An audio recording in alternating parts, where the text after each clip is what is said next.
Oops, Margaret. And even if you're learning in English, you can click on closed captions, but please remember that the Hey, Wally, nice to see you. Oh, thank you. Thank you. Hi, Margaret. Hello, good morning.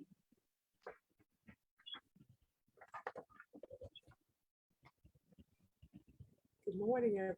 Hi, Margaret. Good day. Good day. Yes, hello.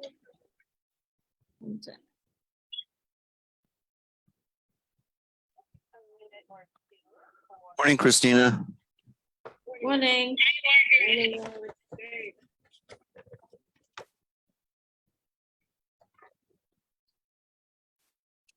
I'll make you.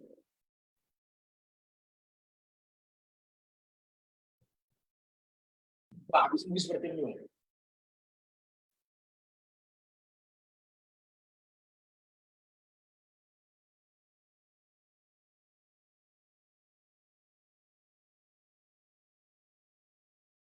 welcome everybody. So we'll get started in just a minute here.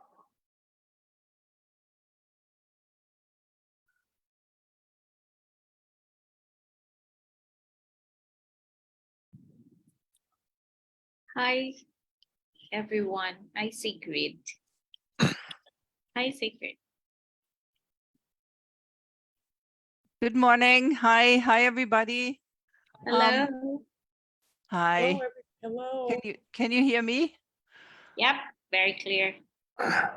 Hi, I'm a stranger intruding on your meeting. I was invited by Bob Weens, and he told me about you, and I also know Wally Gardner. We talked before. We are from Calgary. Morning. Great to see you here. Good morning. Thank you for inviting me.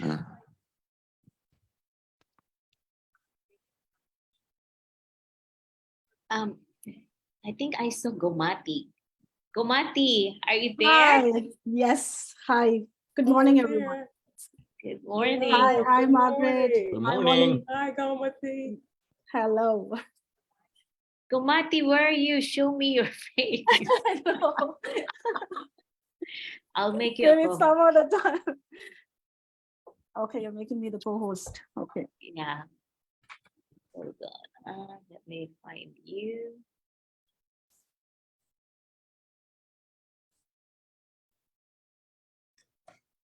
Hi, Marcel.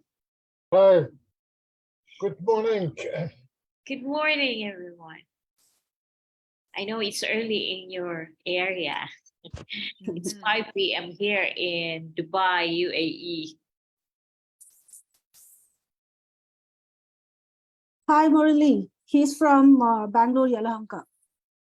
Hello. Hello. Hi, everyone. I'm driving. I'm not able to. That's all right. Thanks for joining.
Hello, Mwalimu.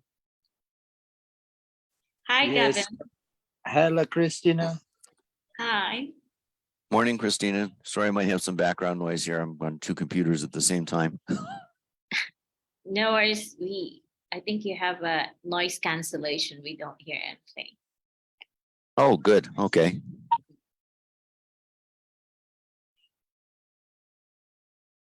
Okay. We need to wait a little bit more. How much We got, before we get started? yeah. Yes.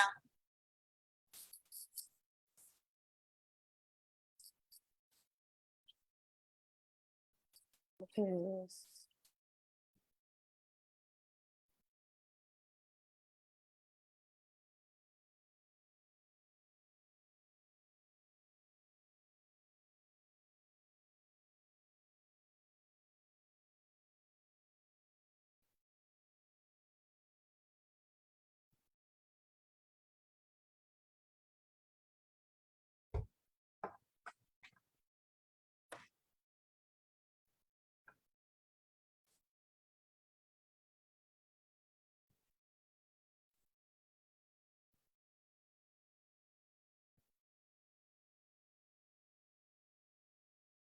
Hi, Marcel from Bogota. CAD member. Oh, he's also a CAD member, Wally. Yes. We know Your each other. CED. Wally and I know each other. Muy How are buenos you, días. Excelente, Where are you gracias. now? Ya estoy en Canadá otra vez. Very good. Colder. I was out on my bicycle for the first time today or yesterday. Christina, when are we going to get started? In 3 minutes, I guess let's just start. What Yeah, about because it'll be 10 minutes. Start. Yeah, okay. huh?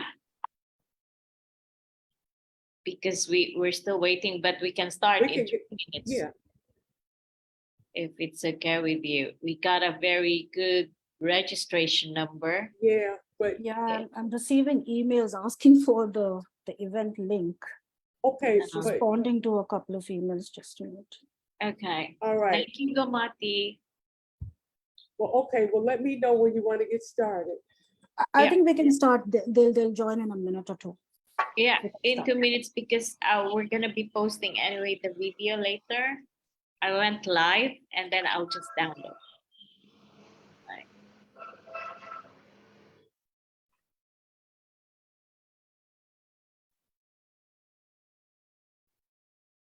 We got like 129 registration, right, Gomati?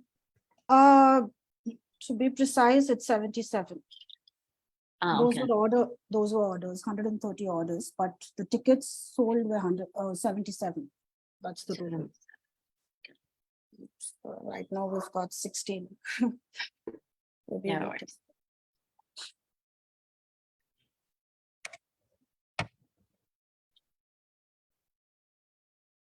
Okay, in 2 minutes, maybe. Hold on, let me just send messages.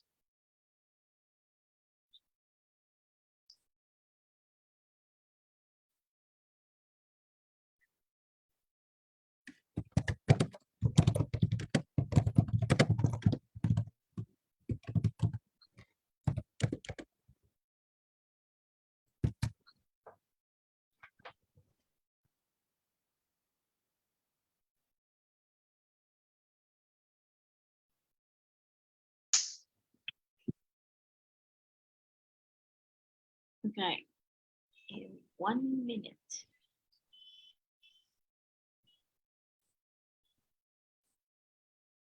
Okay, we're starting soon. I think that's fine. Would that be okay? Everyone okay? Yeah. Okay, so I guess we'll start now. So today, thank you again for coming. And I hope more will come and don't want to miss this good topic that we're having right now. So our topic today is measuring impact with a people-first approach, insights for community-based program. Okay. So our guest speaker today, she's from Police Institute. Police Institute guides stakeholders in equitable community development and urban revitalization. We work directly with communities and consult for philanthropies, nonprofits, investors, and government agencies. Their community engagement research and evaluation services elevate the work of partners and clients in generating urban revitalization outcomes that improve people's lives. So their areas of expertise in place-based work include urban housing, economic development, economic mobility, healthcare, education, early childhood education, and childcare access and career advancement. So Police Institute emphasizes working with stakeholders whose investments and initiatives are intended to positively impact historically marginalized people of color. So this is a very, very good organization. And so our guest speaker today, Dr. Catherine Philp, is a dynamic leader, researcher, and community advocate with nearly 20 years of diverse cross-sector experience in education, public health, and nonprofit leadership. Dr. Philp's expertise includes mixed methods, research designs, program evaluation, educational psychology, and community-based interventions. She is particularly interested in participatory research and evaluation approaches, and in translation efforts that use and generate theory to inform practice. Dr. Philp has experience leading process impact and developmental evaluations for nonprofits, education programs, and large-scale multi-stakeholder collaboratives. So, ladies and gentlemen, Co-Rotarians, friends, I'd like to welcome no, later on. Sorry, I have to call Margaret to welcome everyone. Sorry, Margaret. Margaret, I hope sorry. I'm sorry to rush. No, don't There's be. only 20 minutes. Margaret. Margaret, our president of RAGCED, Margaret, of course, would like to welcome everyone. Thank you. All right. Thank you, Christina, and thank you for putting the webinar together along with your committee, Wally and Carl and Gomati and Rakesh. Thank you all so much. But first, I'd like to welcome everyone to this webinar. And Christina has told you who our speaker is and what we're going to be talking about today. But I'd like to share with you the mission of the Rotary Action Group for Community and Economic Development. And it is to be a resource to Rotarians who are investing in people and communities to alleviate poverty and create enduring, sustainable economic improvements in underserved areas throughout the world. We provide information, materials, and advisors to help Rotarians plan, implement, and/or manage these community development projects. And our series of webinars that are held on the last Wednesday at this time every month is toward that effort to provide information that we are sure you will find very helpful. So with that, I'd like to welcome you all, invite you to visit our website, www.ragced.org, to stay abreast of projects and information. So with that, Christina, I'll turn it back to you and we can proceed with the program. And afterwards, if you have questions, put them in the chat and we will have Catherine answer those questions at the conclusion of her presentation. So with that, thank you all, welcome. And Christina, we can get started. Thank you, Margaret. Sorry. So now let's call on Dr. Katie Philp to start with her sharing her knowledge. Thank you.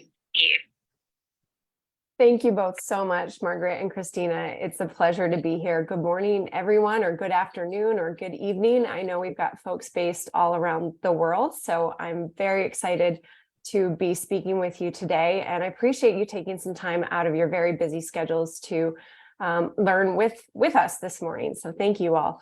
Let me see if I can share my screen here and we'll get started. All right, hopefully you're seeing my presentation screen. All right, so as Christina mentioned, we're going to be talking a little bit today about measuring impact with what we call a people-first approach at the Polis Institute, with a specific focus on community-based programs. I'll tell you a little bit more about Polis Institute as well as my own background in just a minute. But I am Dr. Katie Philp or Catherine Philp, either is okay with me. But before we dive in, I want to just give you a quick overview of what we'll be talking about today and orient you a little bit to our conversation. Because everyone's coming in with potentially different levels of understanding, background, and knowledge regarding measurement and evaluation, I want to do a little bit of what I call Evaluation 101, which is just giving us all sort of a common starting point and a common language so that we can have this discussion and conversation as a group. I'll introduce what we like to call people-first approaches to evaluation and measurement and give you some examples of how we apply that in our work. And then ideally, we'd like to talk about how you all can get started with people-first approaches in the work that you're doing. My goal is that no matter what experience you have with evaluation, that today, by the end of our conversation, you can leave with something that you can apply immediately in the work that you're doing. So before we do that, let me see here. There we go. I'd like to start with a little data collection myself.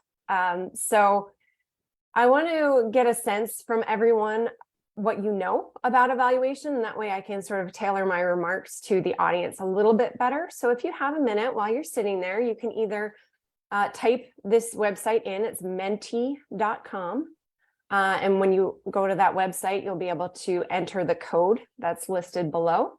Or you can also, if you have a mobile device, you can also use the QR code that's on the screen to pull up the website. And it's just going to ask you a question about how familiar and comfortable you are with evaluation concepts.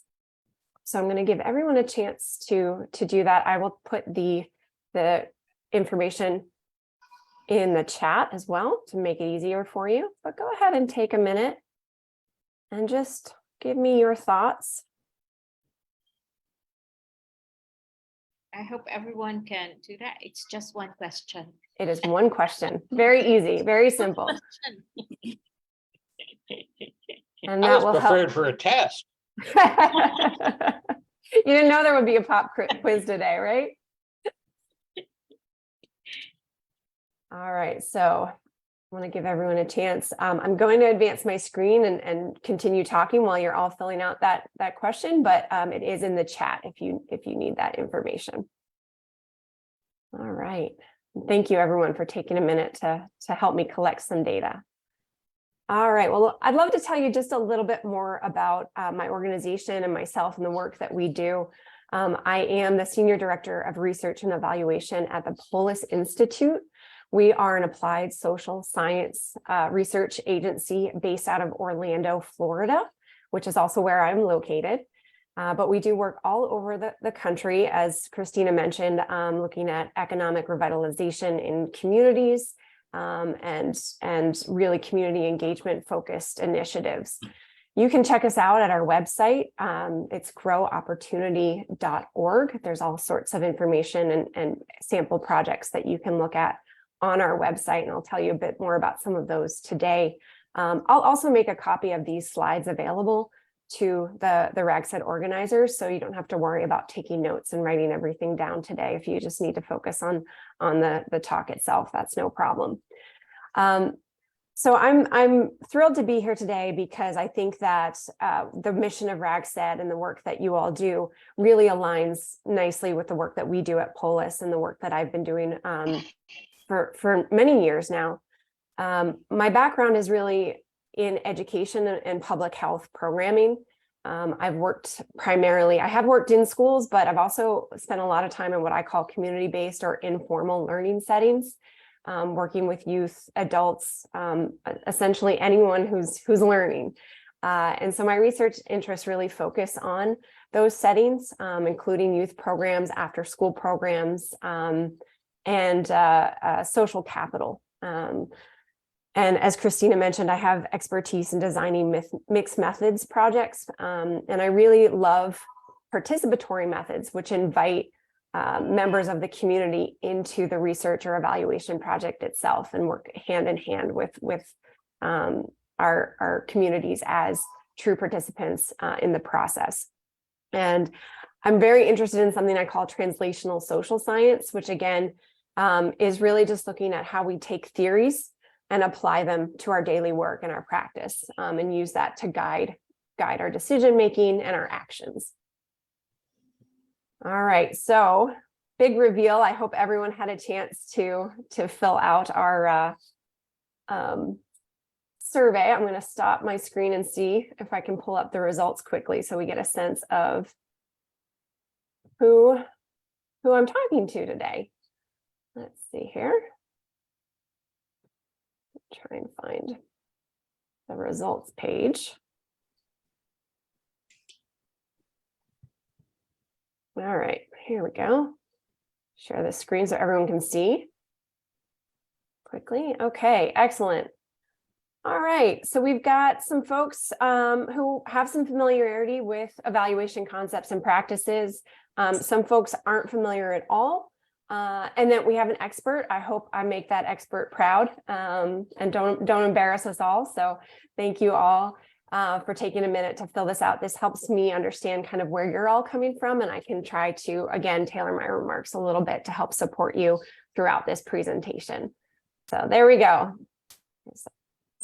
All right, now let me switch back to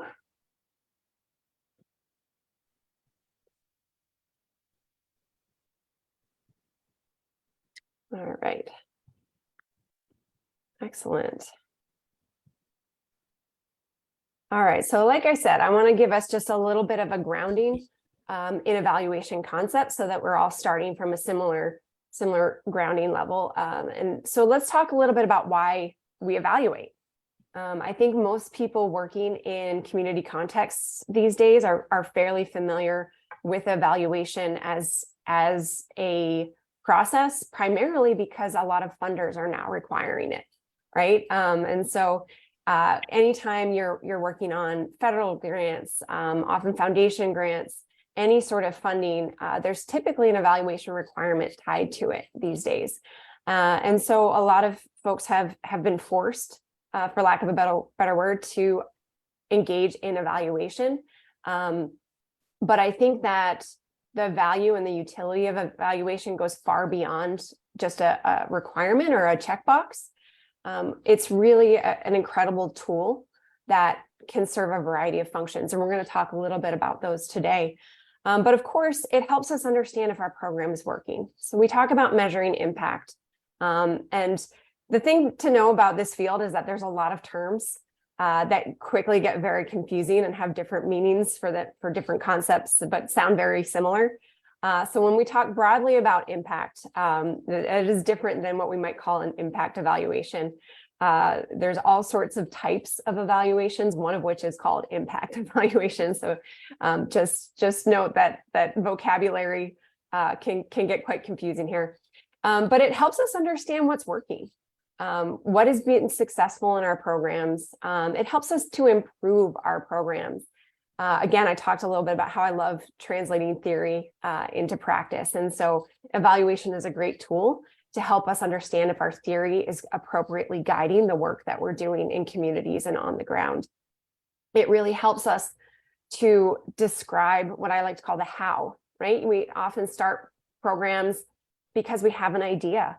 And it seems good and we want to do good, but really understanding the mechanism and the mechanics of what's working and why is something that evaluation can help us really dive deeply into. And then it also helps us be able to share those learnings. It's so important to not, as they say, reinvent the wheel. And so evaluation results can really be disseminated broadly for others working in this space. And I think that's what's so exciting about this group here is that you've got an incredible network to learn with and from. And evaluation can be a really important tool to help you do that.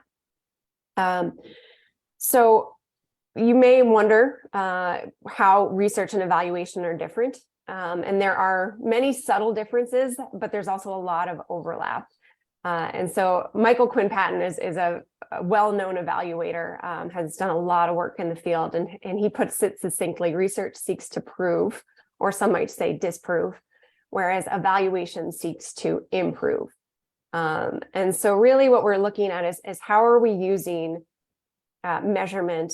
How are we examining our programs in ways that make them better for the people that we serve, the people that we're working alongside, you know, and you know, really use this information in a way that supports program development. Now, a lot of folks kind of cringe when they hear the word evaluation. It's not everyone's favorite topic, and partly that's because there's a lot of misconceptions related to what are more traditional approaches of program evaluation. So for example, a lot of times folks immediately think of randomized control trials, which are great tools for looking at program impact. They're also very expensive. They're incredibly complex. They're very frequently not practical for the groups that, like yourselves, that are working in smaller communities. Oftentimes people will think about just numerical data, heavy quantitative data, as being the foundation for program evaluation. And we're going to talk about how that is no longer the case, or is not the case. Again, because evaluation so quickly became a part of funding requirements, there was a real need to quickly roll out evaluation approaches in a way that was accessible. And so they unfortunately had the result of becoming sort of formulaic, losing a lot of the nuance that is inherent to evaluation. So, you know, the 3 steps of evaluation, the 6 steps of evaluation, you know, which in reality, evaluation tends to be, again, much more complex and require a lot of nonlinear work in thinking about how you design and approach evaluation. And it can also be devoid of context. And we're going to talk a lot about how we use context to shape our evaluations at Polis Institute in just a few moments. But I've got my little friend here on the screen holding his hammer. And some of you might have heard the expression to the person with a hammer, everything looks like a nail.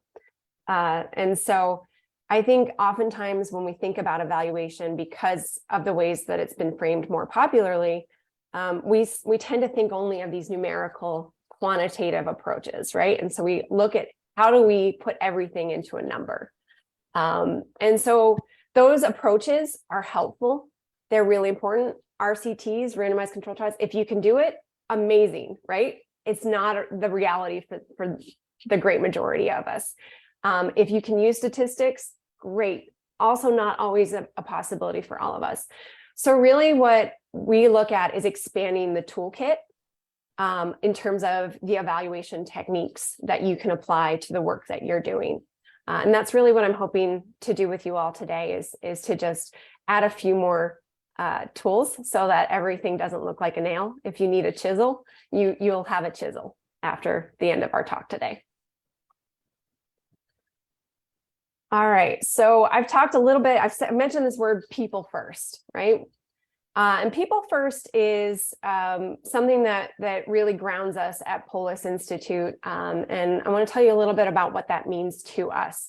Again, I mentioned because the field of evaluation is so cross-cutting, it spans multiple disciplines from healthcare to education to community development and so on and so forth.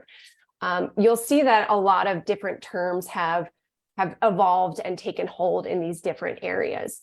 And so it's challenging when you're first starting to wade into this information to really make sense of it all. And I think that's why it's so important for no matter what level you are, what comfort level you are with evaluation, it's important to really articulate your values, your principles. What are your grounding ideologies in the work that you're doing? And this quote is actually from a researcher who is in community engaged and participatory research.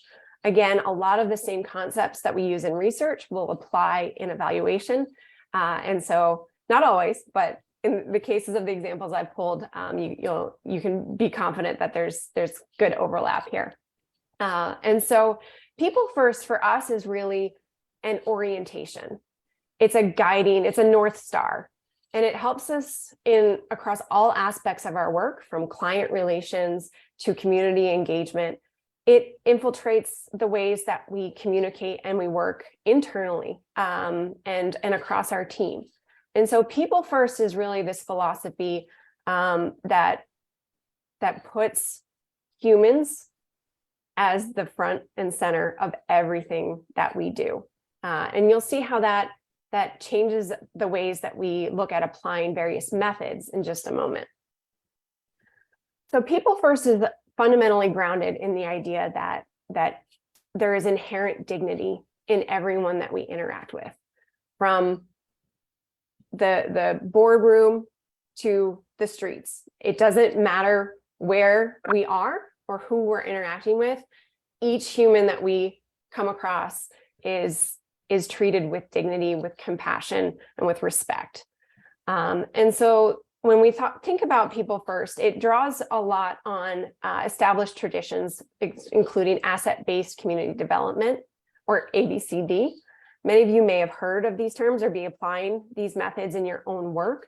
The graphic that you see is kind of explains how asset-based community development compares to more traditional models of research and engagement.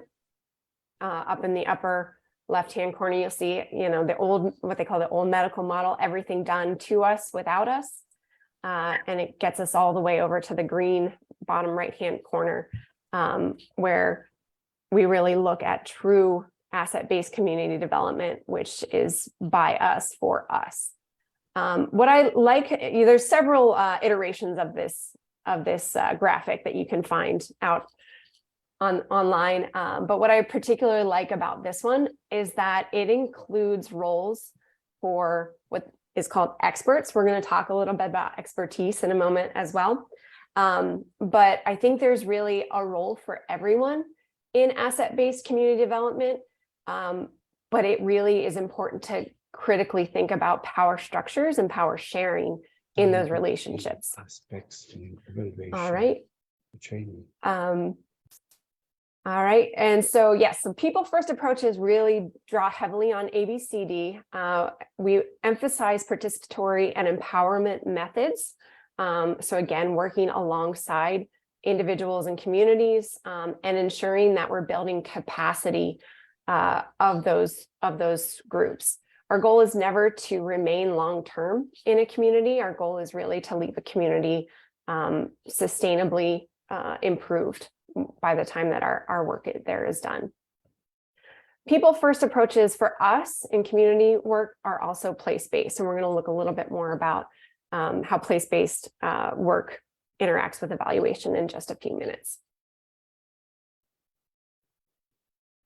Let's see here. There we go.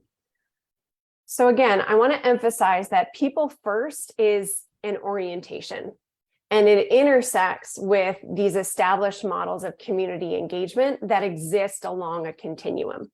Again, this one says research. I couldn't find one that really looked at it from an evaluation lens, but I think the principles still apply. And so you can see on the left, the traditional research approaches, spanning all the way to the far right, which are community-based participatory approaches, really engaging deeply with community as full participants in power sharing and decision making. This exists along this continuum. That is not always, it's not always one or the other. It's not a dichotomy. There are elements of all of these that you might employ in your work, and that's okay. It's really important to match the methods with the context and goals of your project.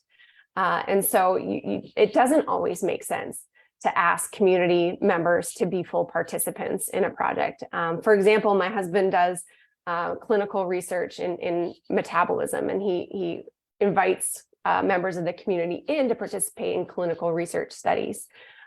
In that setting, we certainly would not want to burden folks with learning everything there is to know about metabolism to be full participants in the research process, right? And so there are certainly certain settings in which traditional research approaches are absolutely applicable, guided by similar ethical guidelines that we use in community research, of course. But it's not necessarily a matter of one or the other being better. It's really about understanding your goals and the community's goals and taking those into account. I think it's also important to note that there is a history of community engagement that includes control and or manipulation. And so those are important things to keep in mind as you're planning to work with communities that have been harmed in the past by members of the research community, of the evaluation community. There is often a period of trust building that has to happen prior to engagement, given these historical harms that have been done. We'll talk a little bit more about that as well. All right, I would like to talk a little bit about equity in this process as well. Fundamentally, people first approaches aim to achieve equity. Equity here is often in the United States is often discussed in terms of the social justice movement and racial justice. In other settings, it may simply look like dominant groups versus marginalized groups, but the concepts really kind of translate. I think we want to look at fairness and justice as part of the process that we take to evaluation. And so our people first approaches ask these questions to really get at equity and center equity in everything that we do. And so we start by asking whose needs and goals are centered in the work that we're doing. We ask who is at the table and who isn't at the table when decisions are being made. We're going to talk about what evidence counts, and we're going to ask who carries the burdens of this work. Just as a quick example, oftentimes, we'll engage with communities in ways that are sort of superficial. And so, for example, we might have some town hall meetings and get feedback from individuals and then move forward based on that information. And while that's a good start, I think it's really important to recognize, again, who is and isn't at the table. So as a recent example, our group engaged with a community not too long ago. And in a series of town hall meetings, it was repeatedly brought up that the community name should be changed. And of course, changing a name is no small feat. It incurs quite a great cost for branding, marketing, redesign, public awareness campaigns, so on and so forth. It's a fairly significant undertaking. And so if our team had simply stopped and said, okay, these groups, they really, the folks at the table want the name changed. We probably at great cost to taxpayers could have proceeded in that direction. However, our team asked who isn't in the room right now, who's not at the table and whose voice isn't being heard. And so we undertook a door-to-door survey campaign to understand views on this across the whole community. And through that process, what we found is that really, it wasn't as big concern as was made out in the initial meetings. And so it was really a what we call a vocal minority who were calling for a name change. And when we really dug a little deeper, we found that expense could be used in better ways to serve the community itself. So just quick example there of how to think about that. All right, so at this point, I want to dive a little bit deeper into how we look at measurement, right? Again, a lot of people hear measurement and they automatically think numbers. And so one of my takeaways for you all today is that we don't always have to have evidence as a number. Evidence and data can take many forms. And so we're going to talk a little bit about those today and the challenges and opportunities that we have in people first evaluation to think about these things differently. So we're going to talk quickly about historical context, community context, primary and secondary data sources. I mentioned we're going to look at what expertise means in these settings, and we're going to look at who should be measuring. All right, so let's start with community context. Now, I mentioned we are a place-based focused organization, and fundamentally community work is place-based. We are looking at a subset of a community that is geographically bounded. And so that is the one thing that they share, is that they are all in a particular place. We know that communities can be very dynamic and heterogeneous and diverse, but they are all tied together by place.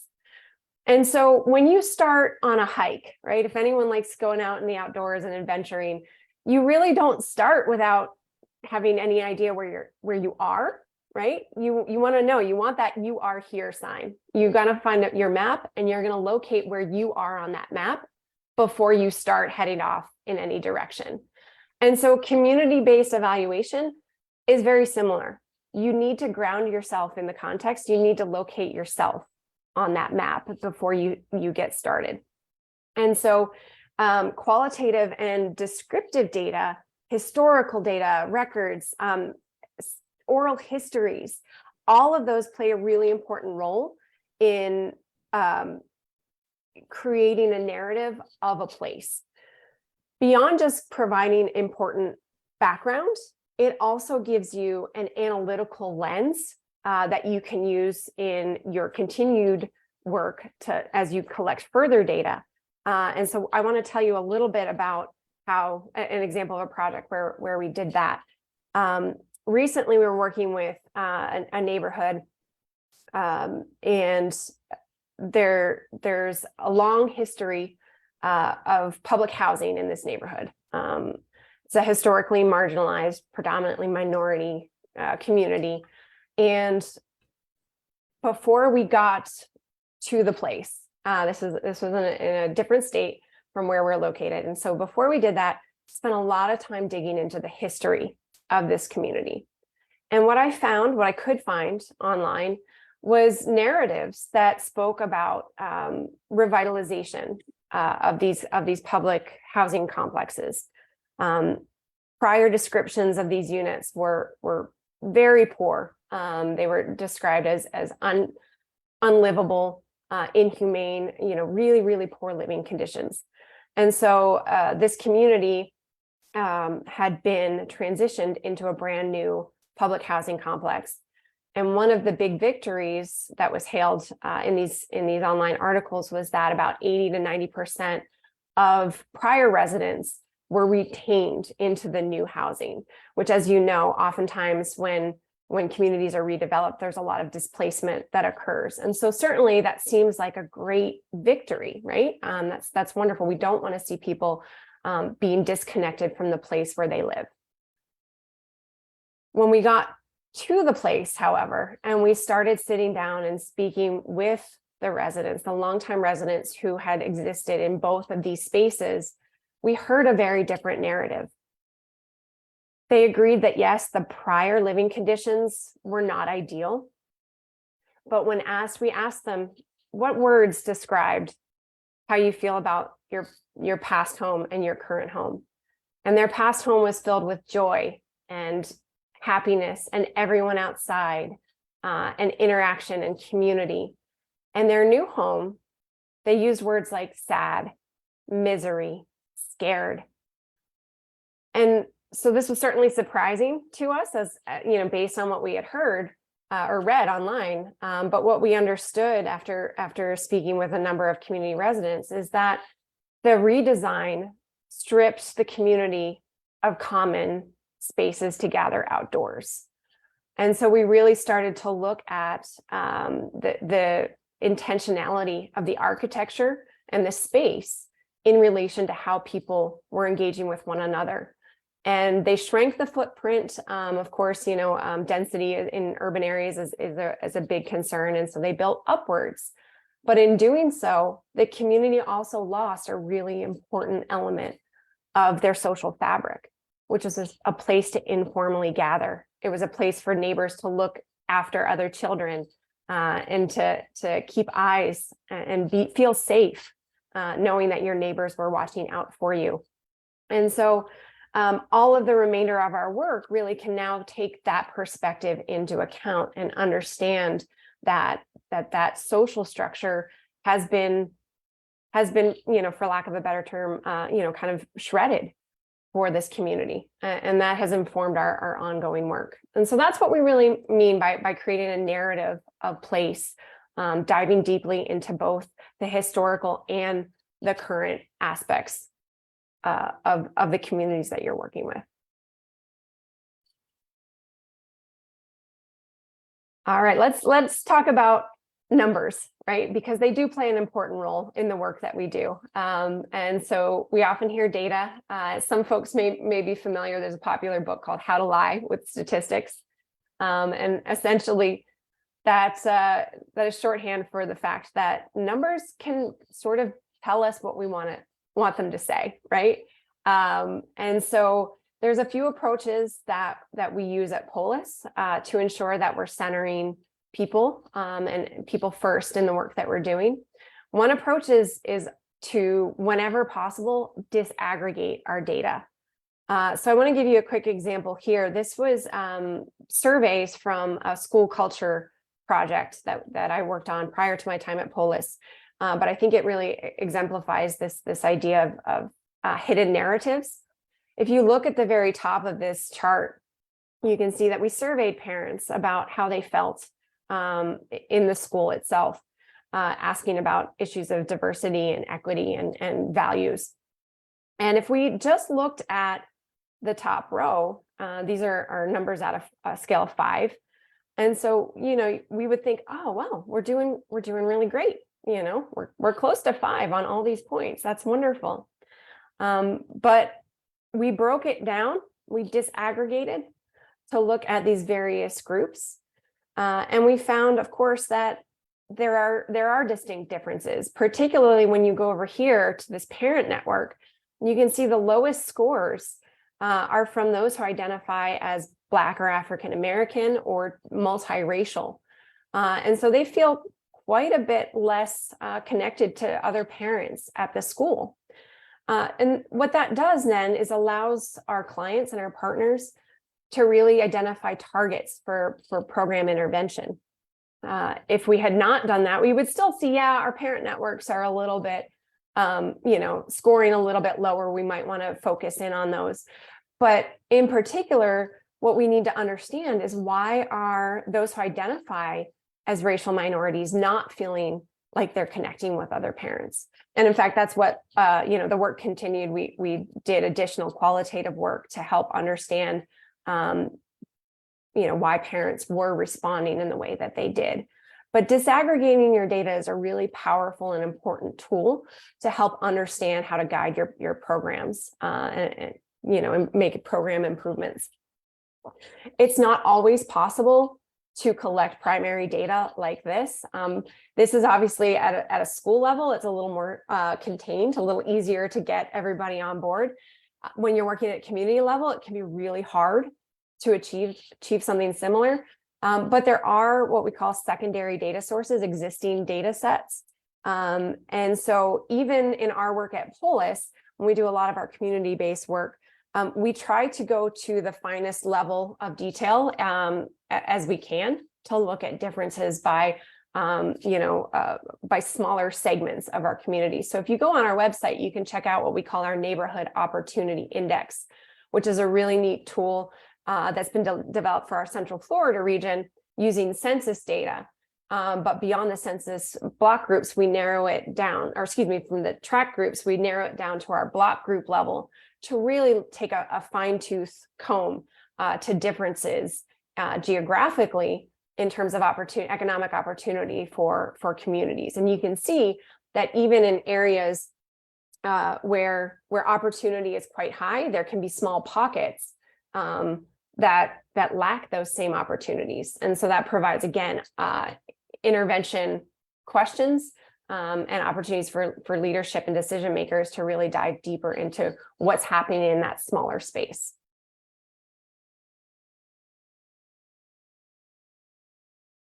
All right, I mentioned this a couple times now. I want to talk about expertise. Expertise has traditionally been thought of as something that you go to school for a long time to gain. But what those concepts and ideas of expertise do is they exclude those who have lived for a long time in these spaces and have accumulated a great deal of wisdom through their lived experience. And so this is actually an example. Again, this is an evaluation project. This is a research project that I'm co-leading with my collaborators, but it's such a phenomenal group. I love the chance to share about them and the work that they're doing. And I also think it really exemplifies how we can flip traditional ideas of expertise on its head to improve our programs. So I work with a group called the Credible Messengers. This is a movement here in the United States of primarily former gang-involved individuals. Many have been previously incarcerated and are have served their time and are now returning citizens. And they work in youth mentorship, focused on preventing youth from sort of following in the path that they previously held. And now this group I started working with collaboratively, not with any research or evaluation in mind. It was truly a community partnership because I support youth advocacy and youth efforts here locally. Got to know the group quite well. And in our meetings and in our conversations, what I started to hear triggered, again, what I think of as a theoretical model. I had, that academic expertise, and it was ringing bells for me as I was hearing them talk. And very hesitantly, I brought up the idea to the group and said, I think there's something interesting here that we could explore. I haven't a lot of knowledge about this theoretical model, this theoretical lens. I said, but I don't have the lived experience. You all have that expertise. That is your domain. And I was surprised, pleasantly surprised when there was an enthusiastic response, because in part I had built up so much trust with this team. They knew that I was not there to just take their data and run, but that we were really co-collaborators throughout the process, and that their data is theirs. I do not own their data. They share their data with me in forms of narratives, but then we go back and we look at the data as a collaborative. And what I've found throughout this process is that their insights, their expertise is powerfully informing the model, the theoretical lens that I brought, together with them in ways that I believe are going to result in great improvements to the work that we're doing with youth. So, I think this is a great example of what true partnership and power sharing looks like, making sure that there is room for everyone's expertise to be included in the process. And again, inherently valuing the dignity of the data, recognizing that there's a person behind every data point and every narrative that's included in this work.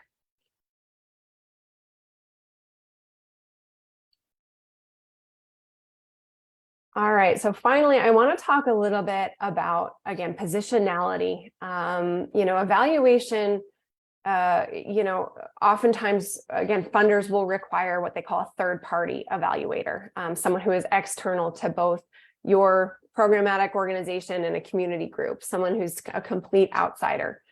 And this is often thought to decrease bias in the evaluation process. And what I want to be very clear on is that no approach is free from bias. Any evaluator who says that they're coming in unbiased is not recognizing the inherent lenses that they bring to the work. And so instead of looking at it from a bias reduction lens, what I want you to, I encourage you to think about is, what are the pros and cons of using a third-party evaluator versus conducting evaluation work internally. So for example, think about someone you've worked with for a very long time in one of your programs. Maybe, you know the names of their children. You've been to their home, perhaps. They know your family. There's a really strong relationship there. And then I walk in as a third-party evaluator, and I start to ask them all sorts of questions about your work together and your partnership. And there's a strong possibility that there's going to be a wall or a guard up in those responses because I'm an unknown entity. And so there are very valid reasons to use someone who is connected with your community, who's representative of your community, who has worked closely with your community as part of your evaluation process. So I want to kind of disabuse this notion that it always has to be someone from completely outside your process and procedures that conducts evaluation. There are, again, good reasons to use a third party. Oftentimes, when you're conducting evaluation, the complexity quickly becomes too much for your organization to handle. And so really, a third party can help you manage that complexity, cut through a lot of the noise, streamline your processes, and so on. If there are extremely sensitive issues, then certainly a third party evaluator might be useful. Again, if there's someone who can display cultural competence and sensitivity to those issues, ensuring confidentiality or anonymity of your community members, then that might be another good reason to consider a third-party evaluator. And also, if you're looking to simply build your internal capacity, but you're not there yet, then there's great opportunity to partner with third-party evaluators to help grow your own expertise in this area. And certainly that's something that Polis does quite a bit. We work alongside organizations to help them develop internal evaluation processes. So again, I think I want to reiterate the nuance in all of the evaluation work that we've talked about today. It's really important to weigh the pros and the cons for your project, for your organization, for your communities that you're serving. And so there's not one right or wrong way. It's really about carefully and critically considering the circumstances and the context in which you're working. Now, if you do decide to move ahead as an internal evaluator, I think that's wonderful. I definitely encourage it and support it. So let's talk a little bit about how you get started. All right, so the first thing I want to recommend is that you think about what your why is. We talked about people first as an orientation. And I think that there's an author mentioned here. I've got references at the end of the slides that you can take a look at, but really considering, is people first your worldview, or is it an instrumental approach? Meaning, is it guiding everything that you do? Is it your grounding philosophy? Is it the foundation for your work? Or is it a means to an end? And I would encourage you again to really reflect thoughtfully on that. Are you looking at participatory or empowerment approaches because that's what a funder wants, versus that's really what you're committed and able to do at this time in your work? Again, looking at asset-based community development, we always want to start with strengths. Again, when we think about many of the communities we serve, I often hear terms like low income, impoverished, neglected. And I really want to challenge everyone I meet to think about these beautiful communities in terms of their vibrancy, to recognize them as places of joy, of diversity, of just pride in place. And I think when we start with a strengths-based approach, we build. We're not trying to recreate, we're trying to build, and that naturally invites partnership and strong collaborations with our communities. I want to also encourage thinking carefully about building relationships and not transactions. In my work with the Credible Messengers, I mentioned that the data is not given to me to do what I want with. It is shared, and it remains in the control of those who provided it. And so I think a lot of times we do, for various reasons, need to ask individuals to give us something. Oftentimes we try to give in return, right? So if someone comes to a focus group or fills out a survey, we try to compensate them for time, things like that. But really, when you build a strong relationship, those transactions don't feel as single moment. They're part of a natural give and take that comes from trust and comes from that inherent dignity that we provide to data and the people behind it. And then finally, I just want to go back to the idea of who's at the table, right? And so if you have found that there are folks who are missing from your table, build a bigger one. I think it's really important to invite our communities into the processes as we're looking at the community development work that we're doing. How do we get more chairs? How do we hold it in a bigger space, right? More voices can mean more complexity. It can get messier, but that is a really important part of those relationships and that trust building that contribute to strong program outcomes. So before I kind of open it up to broader questions, I just want to pose a few questions of my own and ask you all to start thinking about how you're thinking about measurement and evaluation in the work that you're doing. You may not think about it at all yet, and that's okay. You may think deeply about it, and you may run into a lot of challenges along the way. And I think that's what's so exciting about this group, is that you have a network of folks who are also encountering similar challenges.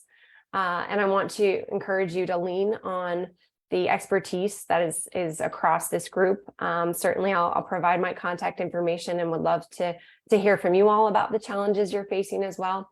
And if you're just new to this process, what steps can you take right now, today, to start using people-first approaches in the work that you're doing? And again, start small. Maybe it's as simple as asking one of your long-term partners for some feedback, or asking them to provide some insights into some project elements. It does not have to be a massive, huge undertaking to start using people-first approaches in your work. All right, I'll drop my contact in the chat. I know we're going to open it up for questions in just a minute here. But again, you can check us out at growopportunity.org, and you can contact me at Polis Institute. I've provided a few resources here. Again, I'll share these slides so you have the links. But these are just some great examples of various groups that I'm familiar with doing good work in this space, really looking at how to power share, how to invite communities into the work that we're doing, and really focus on equity in all aspects of our work, including evaluation. So with that, I'm going to stop my screen sharing, and I will welcome any questions you may have. Thank you, Katie. I guess I'll call on Wally. Wally, you can do the Q&A on behalf of Katie. Thank you. Yeah, thanks very much, Katie. That was most interesting. I have a little bit of background myself in M&E, but you're always open to learning new things, and I think you covered the field just excellently.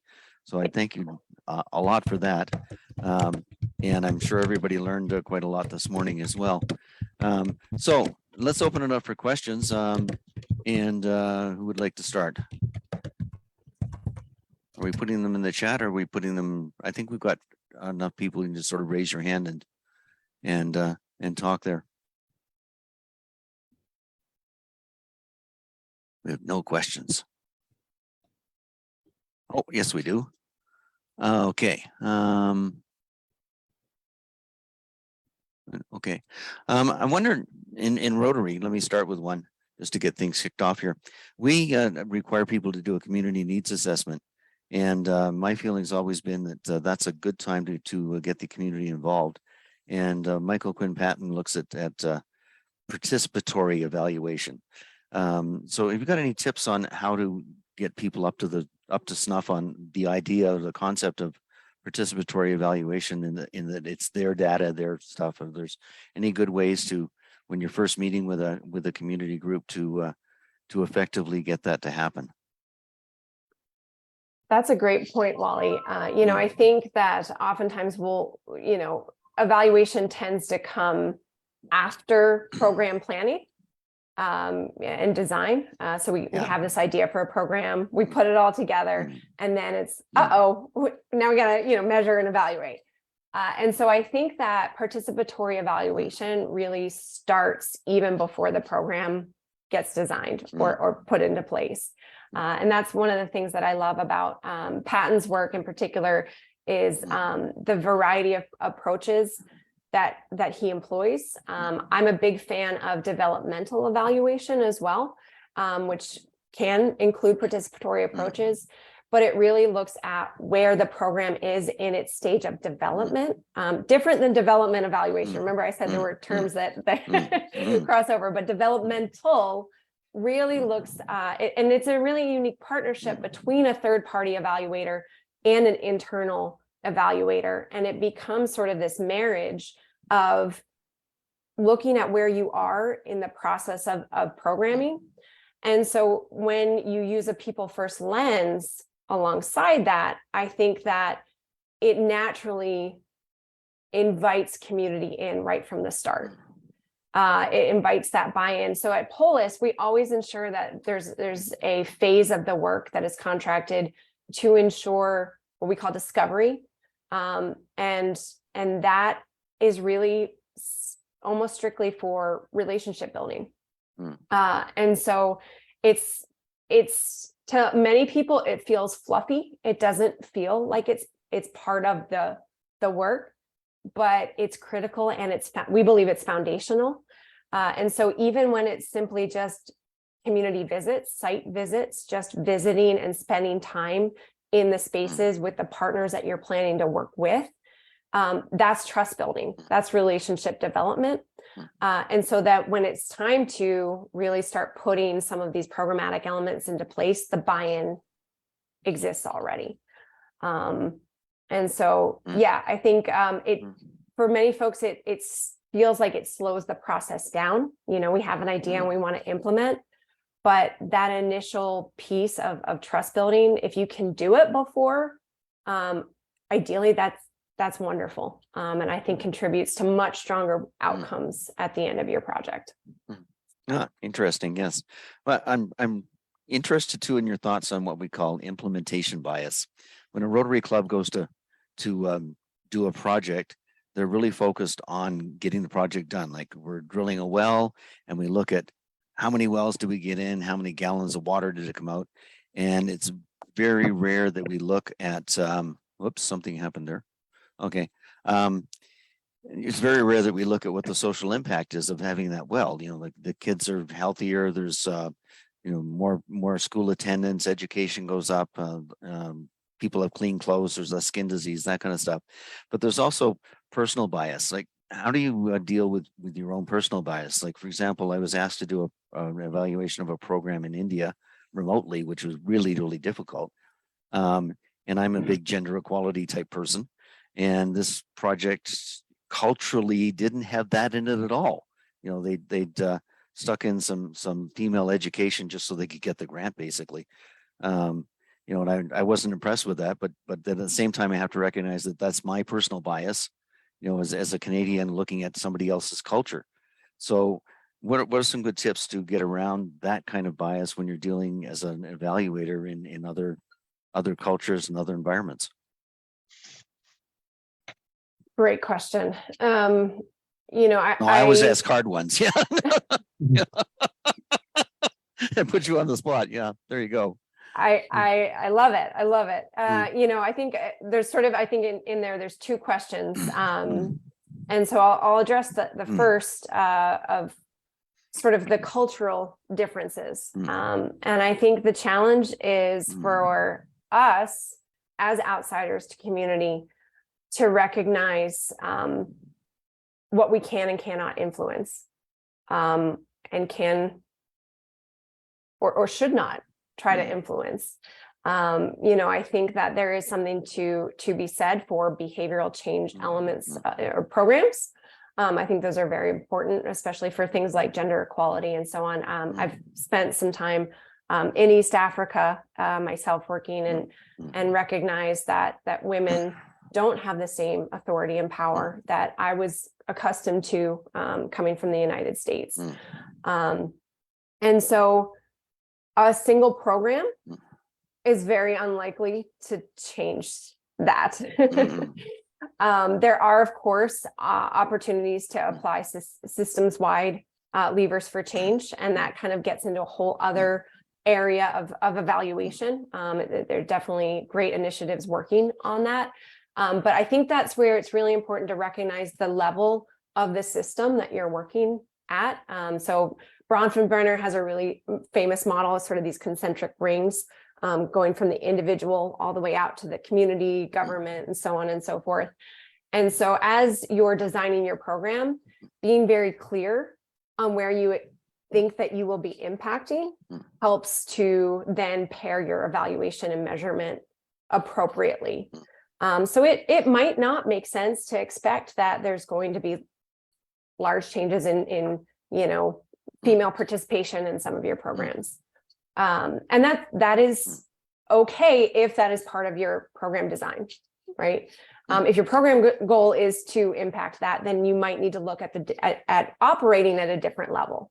And then I think to your other point, just thinking about the well example, I think that gets at that heart of how we think about measurement.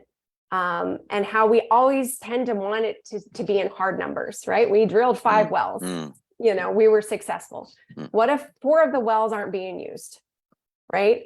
How do we know why they're not being used? Is there a geographical barrier? Can people not get to them? Is there something,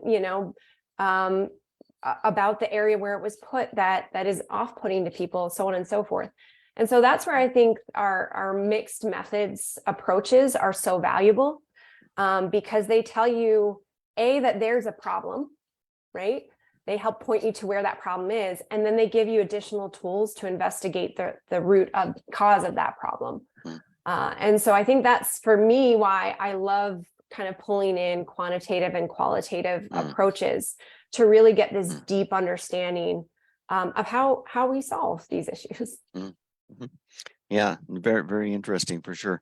No, it's always really a pleasure to talk to somebody that's passionate about what they work in, and this morning has been just a super example of that. So I'll pass back to you, Christina. Thank you, Wally.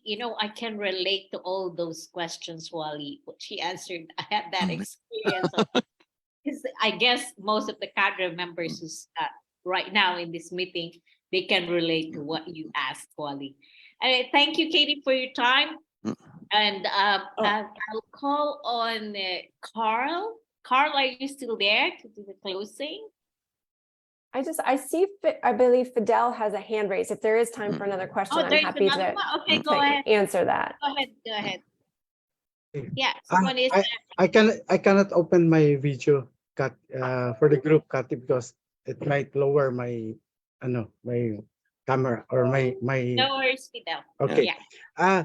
In economic efficiency evaluation, funds are usually limited for any program. Therefore, choices need to be made continually in allocating scarce resources to ensure their optimal use. There are 2 methods of analyzing a resource allocation, and these are quite so traditional, commonly used to before, which is a cost-benefit analysis and cost-effective analysis.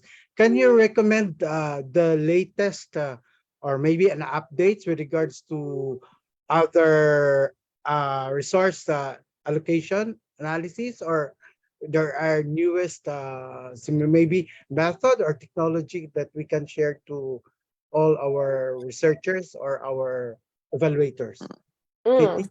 That's a great question. Getting a little more technical. I love it. So Because certainly, I'm working in the research institute. that's wonderful. That's wonderful. I love it. So, I think, cost benefit is a great, example of how we can start to quantify those impacts. Return on investment approaches can be really useful as well. There's some interesting newer statistical methods that try to sort of replicate artificially control trials, randomization and control trials, such as propensity score matching. These are sort of newer techniques that can really start to, pick apart program impacts over bigger areas and longer periods of time.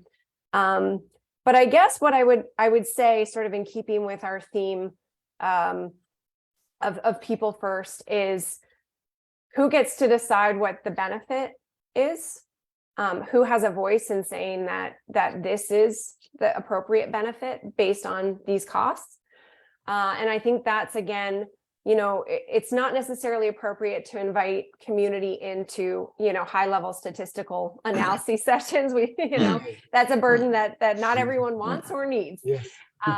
But really understanding from a community lens what the appropriate impact should be, I think will help drive those approaches in a way that best meets the needs of the communities you're serving. Thank you. Thank you. Thank you. Thank you, Fidel, for that question. Thank you, Katie, again. And for our closing remark, I'd like to call Carl. Carl is also part of our RAGCED board. Yes, thank you, Christina. And thank you very much, Katie, for your presentation.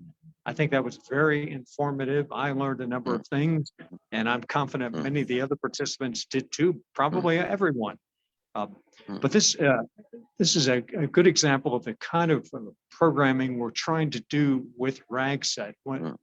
A key part of our task, besides helping Rotary clubs with global and district grants and other types of activities, is both provide educational opportunities as well as connecting them with third-party organizations. So the question I have for everyone is, if you have ideas for future programs like this, or if you have other third-party organizations that you know of that you think could be beneficial to RAGCED, then please let us know so we can connect, because you just never know where an opportunity is going to arise.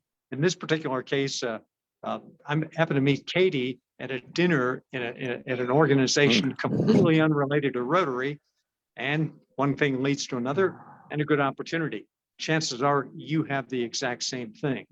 So again, Katie, thanks very much for your program. Thanks to everyone today, and everyone have a great day. Christina?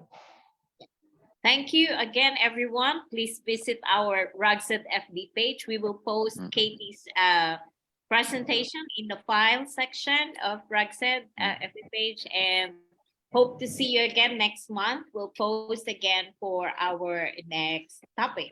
Thank you again. Thank you all. Thank you, Christina, one thank other you, thing. Katie. It was great. Great presentation. Thank you. Hey, Christina, one other thing, mentioned that if you know other people who didn't participate, please feel free to share the program once it's posted.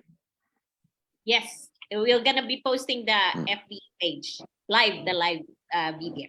Great. Thank you. Yeah, thank you, Carl, for reminding. Have a good Thank you, day. everyone. Have a good Bye-bye. day. Bye. Bye-bye.